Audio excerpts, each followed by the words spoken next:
One time, my mom and I were traveling. All of a sudden, she's just like, I figured you out. And she was like, you are a collector of stories. Uh-huh. She's like, you've been living your life and like going about and doing all these different experiences. She says, you're a collector of stories. And I was like, you did just figure me out. I was like, I've never thought about that.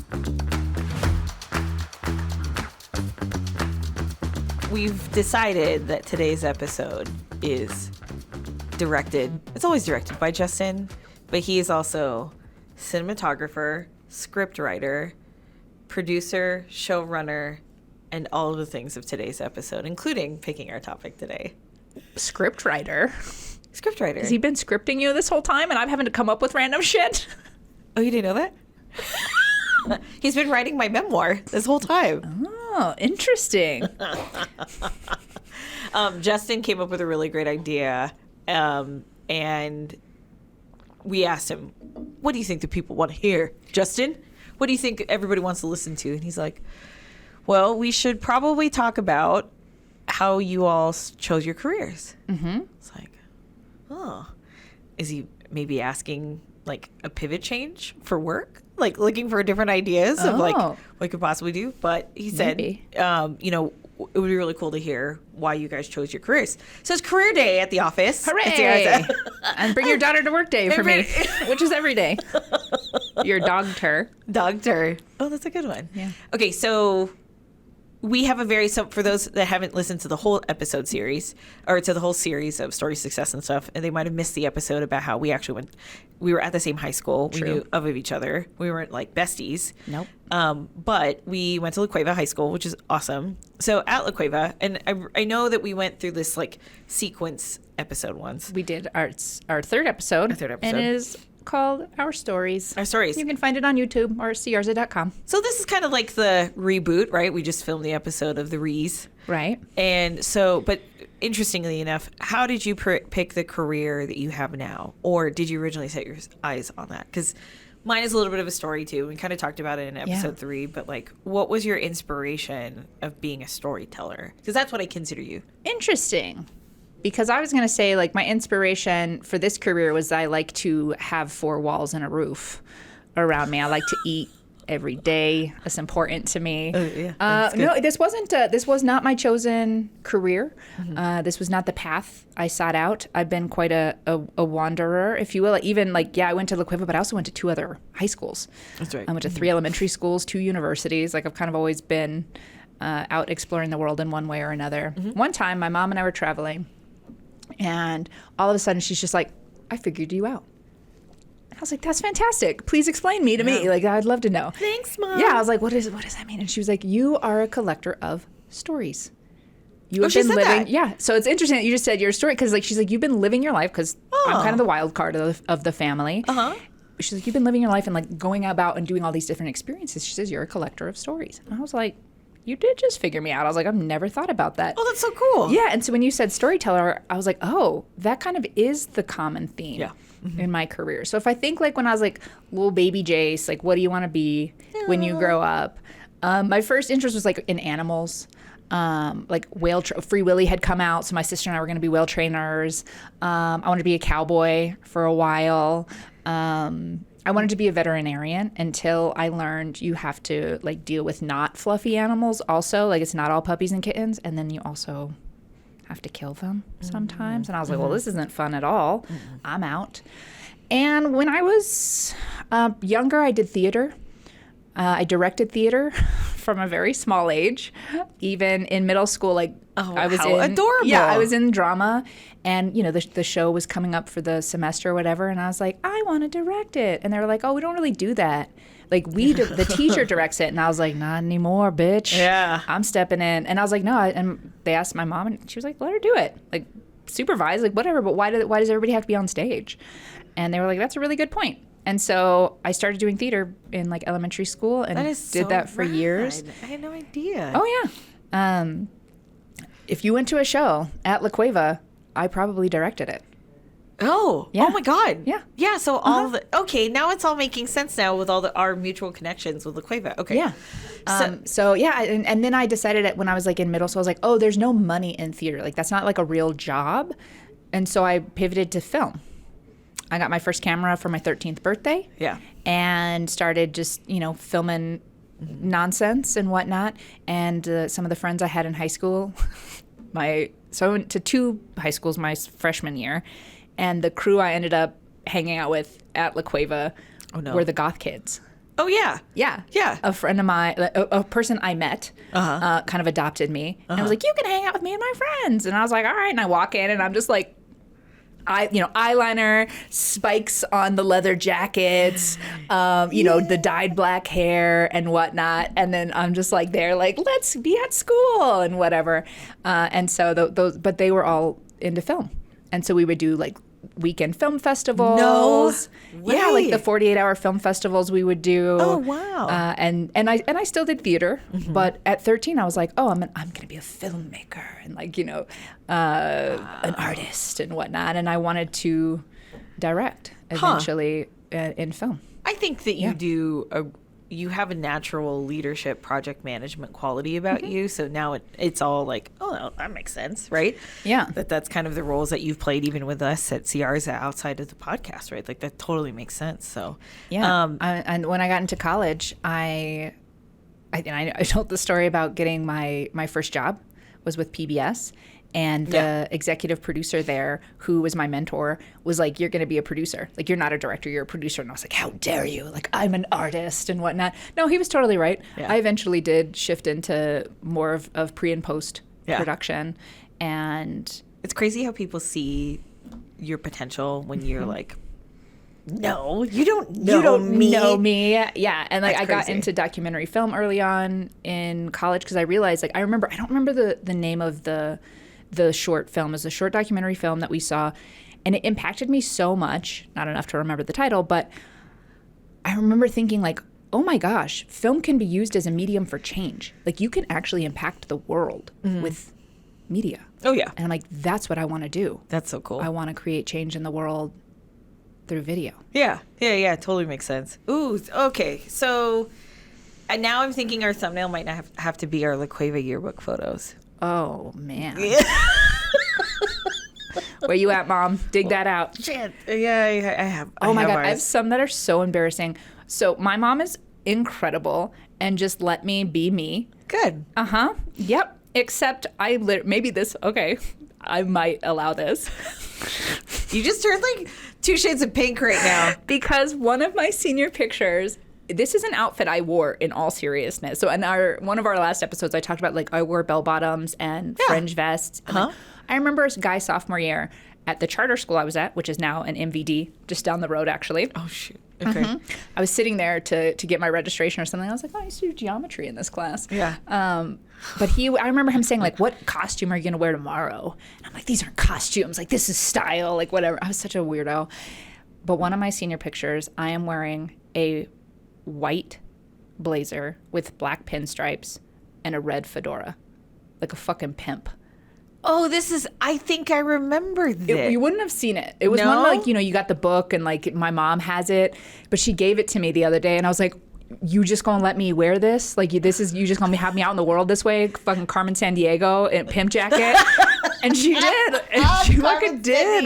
That jacket I wore for being Marilyn Manson, literally wore that in all seriousness in my younger days. Not gonna lie, I had a slight flashback of like, oh, that made a lot of sense how she had a lot of stuff in her clothes. I do, and I used to wear that. So maybe that'll be our picture. And I'm just like glamour shot style in my pimp coat. Oh my gosh, we have to do a glamour shots photo shoot one of these days. Poor Justin has to probably deal with that, but that's okay. No, like that totally makes sense. And to me, that's not like laughable. Like, oh my God, like a freak. Like, to me, that's like, oh, that's her personality. It's like really fascinating how it's all like coming together. I'm a studier of people. I love people watching. And so even hearing this story, I'm like, oh, that totally makes sense. So, well, and I love that girl. And I really shifted. I went into myself. I started having like a lot of self-loathing. I went through a lot of mental unwellness, as we know. We've talked about that, depression and whatnot. And all of a sudden I wanted to be invisible. And all of that shut down. No more funky outfits, no more cool stuff. I didn't want to be seen. I didn't want anyone to know me. I was living a double life at that point and did not want to be noticeable. Yeah. And it took me years to get back to that. And I look back at her just out in the world, being whoever, saying whatever, wearing whatever. And I'm like, fuck yeah. Yeah. Hell yeah, be who you are out there. No fear. People made fun of me, whatever. And I just stood strong. Yeah. And like that took guts. And that's a cool version of me that I feel proud of. That's awesome. Yeah, that younger version of me was just out in the world, not giving a fuck. Well, and I think that plays a part in your career and your career choices too, right? I mean, it's very unconventional. Well, and the fact that I've actually done multiple careers. This is my fourth career. I'm 36 and I'm in my fourth career. Yeah. Yeah. Yeah, I can't say that, like, working backwards, right? Like, I can't say that Siarza has, it's like multiple careers in one, right? Because I think about when I first started, you know, my reputation in town was always the digital marketer, the digital marketing person, the social media guru, because of my work with the Albuquerque International Balloon Fiesta, helping them develop the digital strategy. And then on top of that, being one of the people that was predominantly like messaging and interacting and finding sales leads on Twitter, right, when that was still a thing. And then even, you know, really, really just embracing my MySpace profile. I swear to God, I learned how to code because of MySpace, Homestead.com, and AsianAvenue.com. Like those social, and Friendster. I was on Friendster. Like I was always on social media channels. But if you were to ask me, like, who was the person in like a celebrity or a role model or just a person that you would always look up to see what the type of career do you want to have out of them, or what does that look like? You're going to laugh. Justin already started laughing about this. But I said this whole fucking episode is going to be about Ryan Seacrest. People are like, what? Can we get blonde tips frosted into our hair at some point? Can somebody do that, please? 1998 Ryan Seacrest frosted tips. Oh. Or 2009 Ryan Seacrest frosted tips. Okay. Or are we talking about 2024 Ryan Seacrest blonde? Various different versions. I got to learn more about Ryan Seacrest is what I'm learning. So I lived in the Bay Area. Some people realize this. I grew up in the Bay Area and we moved out here in 2001. I used to watch this channel, the Fox affiliate, Channel 2, KTVU, every single day. Every morning show. I loved morning shows when I was growing up. I loved television growing up. I loved radio growing up. I loved the media since like I was 5, right? I thought about, like, I posted this meme about what my schedule looked like in 1995, and it was Nickelodeon, right? It was Nickelodeon television, right? Yeah. Rugrats in the morning, you know, Nick at Night. Like, it was my favorite. I love Nick at Night. I love television. I've loved it since a kid. And it raised me in a lot of different ways because my parents were always working, right? Or my dad would not, like, he was not really like an interactive, let's go do something together. Or if it was like thrifting. But we enjoyed as a family watching television together, being entertained together. And so back to KTVU, Frank Somerville was one of the most important, iconic television anchors at that time. And then he would have this like lifestyle reporter, or what we call nowadays a lifestyle reporter. And there was this guy named Ryan Seacrest. This was 1992, 1993. As a kid, I loved him. He was like my first crush too. I loved watching him on the morning shows on Channel 2. And then he was also the evening DJ in San Francisco on Z95.7. So he was the drive home DJ. And oh, dang. Start and end your day with Ryan Seacrest. Oh, I loved it. I loved him. I was obsessed with him. And so he would be on the radio show and he would do the evening drive. And then so he got his start on radio as well. That was actually, I think, his like second market. It was San Francisco. And so he would do the afternoon show. Very entertaining. Days of NSYNC, BSB. Like, he wasn't as popular as Carson Daly. Right. If you think about it during the time frame, right? And Carson, we're TRL kids, right? We grew up on Total Request Live on MTV. Yes. I didn't, but my sister did. Yeah. I was around, but that wasn't my jam. But yes. So here we are, right? Ryan Seacrest. And then he was on the Merv Griffin game show, and he left San Francisco to go to LA. And then all of a sudden, there's this little show, sophomore year of La Cueva, called American Idol. And I was like, oh my God, it's Ryan Seacrest. I've been watching him since I was a kid. I've really loved him. I found out he was a Capricorn. I found out that he's like 25 years, almost 30 years older. I'm stupid obsessed with Ryan Seacrest. Did you have a poster on your wall. Oh, yeah. I think I did. Okay, I'm like, that's the ultimate. A picture, not a poster, but like a full-on picture. And please, Ryan Seacrest, I need to meet you. Like, when you are watching. When you're watching. Not if, but when. You are a huge inspiration in my career. And that's the end of the stalker look at the camera, okay? So, like, Ryan Seacrest gets on American Idol with this other co-host, and we're like, who even fucking remembers that guy, right? And then I was like, oh my God, this is great. And then over the years, I followed his career. He's a full-on Capricorn, just like me. Okay. Dedicated, driven, totally motivated. And I said to myself, like, I want to be in media just like him. So of course I don't want to host like a game show, but he went into like being an executive producer, coming up with other entrepreneurial projects like the Kardashians. He took over one of the iconic New Year's Eve specials, Dick Clark's Rock and Roll New Year's Eve. Like I have followed his career. He's created Philanthropic Arm, which is the radio stations at various different children's hospitals. He's from Georgia. He loves football. I'm like, I'm not going to marry this guy, but I pretty much like I emulated a lot of my career after him, just being very entrepreneurial, being dedicated, being very focused on the media, telling people stories, having conversations with folks. Like I have loved Ryan Seacrest from the get-go. So you always encourage us to sing in the office. Yeah, so there you go. That. We have a karaoke machine. Hello, right here. So Ryan Seacrest has always been a big inspiration of mine. But how did it start with my career and career choices? I wanted to always be in media. Mm-hmm. I didn't know I wanted to be a business owner, but I actually went to school for journalism because I wanted to be a storyteller. And even in high school, I was in speech and debate. I was in anything comms related, speech and debate, Quill and Scroll, newspaper. I wasn't in yearbook, right? Because I learned a lot of the graphic design in newspaper. I remember even when I was in the 5th grade, I created my own radio show for a music activity, and everybody was like, that was pretty damn good. I did the same thing. Whenever it'd be like, you have to have a project and you make up whatever it is. I would always write a little play. Yeah. Like you think about the things that bring you life and bring you joy, right? And it was the cassette. I swear to God, like it's going to sound ridiculous, but it's true. 7:00 at night, you would have like the programming on the radio, and I would record on a cassette tape the shows.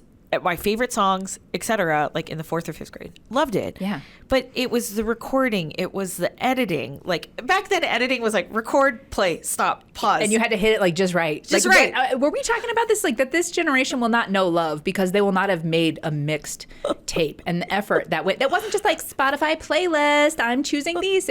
Nah, bitch. You had to wait for your favorite song to come on the radio. Hit record as soon as it came on. Don't get the DJ, though. You had to time it just right. You don't want the DJ on either end of it. I preferred Ryan Seacrest on mine, but that's okay. Well, sure, if that's the DJ. And then you'd have to wait until the next song you wanted on there came on and do the same thing. Those are the days. Love. Oh my God. I remember like when I was really interested in somebody, I made them like a CD and burned from Napster. Okay. LimeWire. Yep. Yeah. Justin's really relating to this one too. You created your own CD. Yep. And then you wrote down the songs with a Sharpie. Yeah. I still have my CD book. My sister sent me a meme that was like, you think texting and driving is bad. You should, like, here's me going through my 120 CD book in the car to pick out the next song. Yeah, and we appreciate anybody listening to the show on their favorite podcast channel, but here I am going like, there's probably somebody on Spotify that's like, God, those kids will never know what it's like with a life without Spotify. Yeah. And then there's also probably another listener that's listening too that's like, I always wondered how they burned those CDs back in the day. Illegally is how we did it. It was not legal. So would we be where we're at now if it wasn't for those Ryan crazy Seacrest. Ryan? I would not. We wouldn't. None of us. How weird is that, Justin? We have our jobs because of Ryan Seacrest. You ever think about that? No. We have to send him a thank you note. The episode is titled Ryan Seacrest. There you go. Please contact us. Sponsor this show with On Air with Ryan.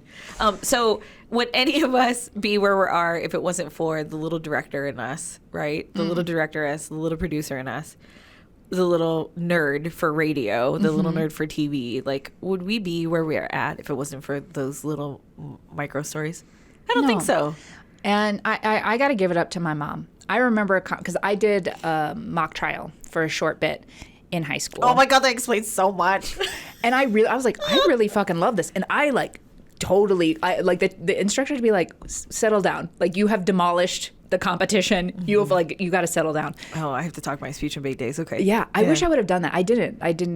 Oh, you've been phenomenal. I would have loved that. But at the time, you have to keep in mind, this is the biggest surprise of my career.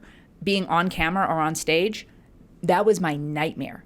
I was behind the camera for years. My whole career was behind the camera. And even in theater, I was on stage, I think, twice. Mm-hmm. I didn't want to be in front of people. So speech and debate was not my jam at the time. That would have been horrifying. Yeah. But I do remember really liking mock trial and thinking like, I might want to do law school instead of film school, which my mom got very excited about.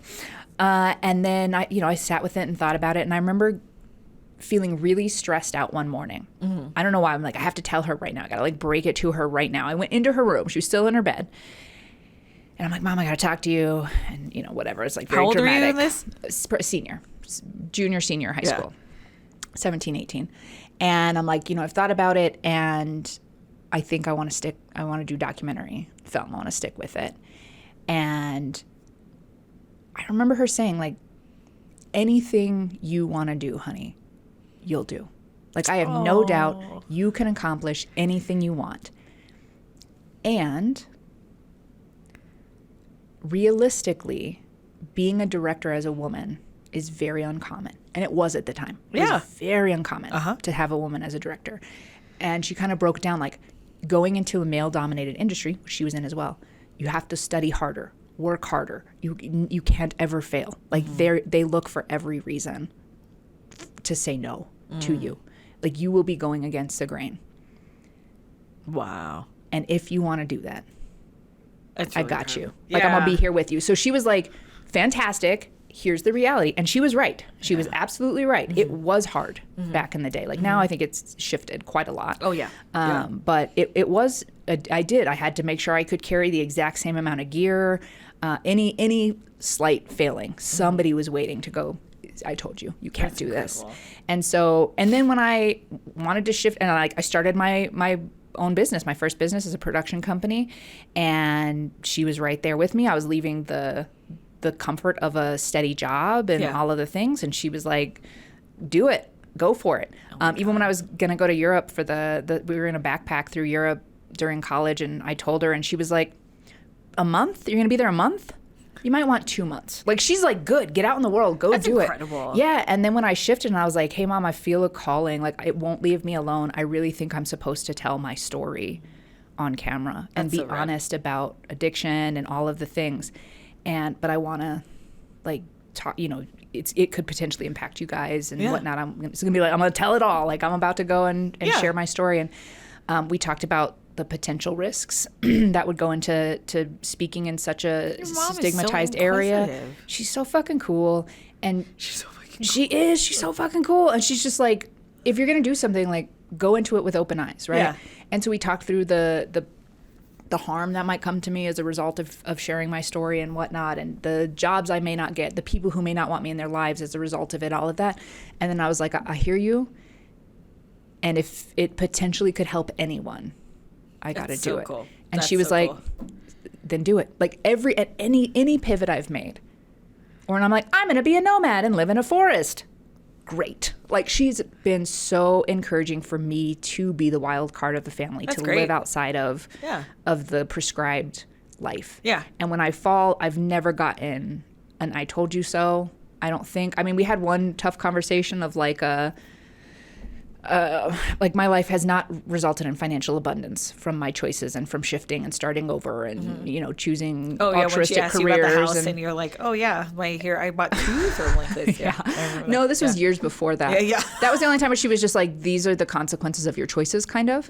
Yeah. But that's really my mom created like an environment where that little girl could wear her pimp jacket and tell the boys, like, I'm gonna be here and I'm gonna do this, and tell teachers, it's not been done before, but I'm gonna do it anyway.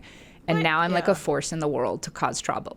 I'm just causing problems all over the place in the world, and that's my mom's doing. Good trouble. Yeah. Good trouble for sure. Mm-hmm. My mom and my dad have been a big part of my career too. My dad actually, so my parents are immigrants, right? But they met here in the United States, which was awesome. And so my dad was actually he was in school for various different things. He was on a student visa. But one of the things I do remember my dad doing very intently was actually journalism school. He learned English is very predominant in the Philippines, so it's not that immigrant story of like, oh, he learned English from reading. Like, no. My dad was very well versed, very smart, very intelligent, very inquisitive, very strategic. He has a strategic mind. He's always thinking ahead, and sometimes it's like a lack of focus because he's always thinking ahead, right? In a good way. And so my dad is also the entrepreneur and the wild idea guy, which guess where I got that from, right? And so my dad is just really funny because I a lot of the reasons why my dad was just a good journalist. If you haven't heard my dad's, I try not to cry whenever I think about it. If you haven't heard my dad's rehearsal dinner speech, it was like he's an incredible public speaker and an incredible writer. Everything else is like, we got to work on that a little bit. Like conflict resolution, got to work on that with my dad. But that's okay, right? Like my dad is an incredible speechwriter, and like he fucking crushed my rehearsal dinner speech because it was from the heart and it was my dad. So I learned a lot about my public speaking skills from my dad. I learned a lot about my storytelling skills from my dad. I learned about the management side of things and how to like run a family from my mom, how to run a business from my mom. My mom is still at the same company that she worked for 30 years. She's still with them, right? And I learned a lot of that from my mom. And my mom said to me, I told her, there's like 2 or 3 people, and I've talked about this before on the show. There's 2 or 3 people that I told that I felt like I needed to have their approval before starting Siarza Social Digital. One being my mentor who passed away. The second being my mom. And I said to my mom, I think it's time for me to open up my own business. And she goes, I knew you were always going to. I was just wondering when. My mom says that stuff to me too. Yeah. I always knew. I always knew you'd do this. Yeah. And I'll never forget it too. And she goes, but don't tell your dad right now. Love that. Support you. Don't tell dad. Yeah, don't tell dad. But then when dad, of course, the identity of the company also became the identity of my dad and my mom, which is really incredible, where they almost put the logo of Siarza as the fencing decor on their adorable. That's adorable. Pride right there. Yeah. So I will say that while I didn't expect us to have this turn of like, we're talking about our careers, we always have to think about the people that helped us get there. And it's very clear that our families did too. Well, and something that was really interesting to me when I was speaking at that leadership conference for the youths, for the high school students, the folks speaking before me were accountants. It actually was an interesting talk. I know right away you're thinking the encounters, but they were cool. They made it hip. I knew you crushed it, but you must have crushed it. I went and I sat down. I was like, I'm going after the CPAs. Okay, let's roll. No, but they made it really interesting. But they were talking about the different paths to get the school and the different degrees to get it and whatnot. And so when I was talking about marketing towards the end, like when we were talking about careers in marketing, I said I didn't go to school for this. This was not my initial career. Like I came up through these other ways. And the look on their face was like, wait, what? Because we give kids this idea. I think it's the dumbest thing to ask kids. What do you want to be when you grow up? Why are they thinking about that? Like that's such a stupid thing that we ask children. We're trying to bring them into our level instead of meeting them at theirs, I think. But we get this idea that like there's going to be the thing you do when you grow up. And that wasn't the case for me. I remember when I was considering closing my production company and leaving that industry, just leaving that career entirely, I was really stressed out about it. And I remember talking to a stranger and I was saying like, this is what I've always done. It's what I always thought I would do. And he just said, and you did it. What's next? And I was like, shit, you're right. He's like, you didn't fail, you did it. Yeah. And now if you're done with it, be done and do what you're going to do next. And I was like, the fuck are you, stranger? Yeah. And so when we look at like, what did you want to be when you grow up? Like, I didn't see any of this stuff coming. I never would have thought I would want to be on stage or on camera. I didn't think that I would use my own life and experience to help other people. Yeah. I used to hate marketing. I used to think it was the devil. Yeah. I was very anti-marketing. Never would have expected that I would work in marketing. So like, hell yeah, younger me out there doing your thing and being wild and whatnot, and the support I received all along the way. But now I'm in this space where I'm like, what's next? Like there's always, I'm like, there's no end. Yep. Right? Even in a career. And it's very exciting. Very exciting, for sure. Thanks again for joining us for today's episode of Stories, Success, and Stuff. I'm Kristelle Siarza Moon. This is Jace. Thanks for subscribing to us on your favorite social media channel, your favorite podcast, streaming platform, watching us on YouTube as well, or following us at siarza.com. We look forward to seeing you on our next episode of Stories, Success, and Stuff.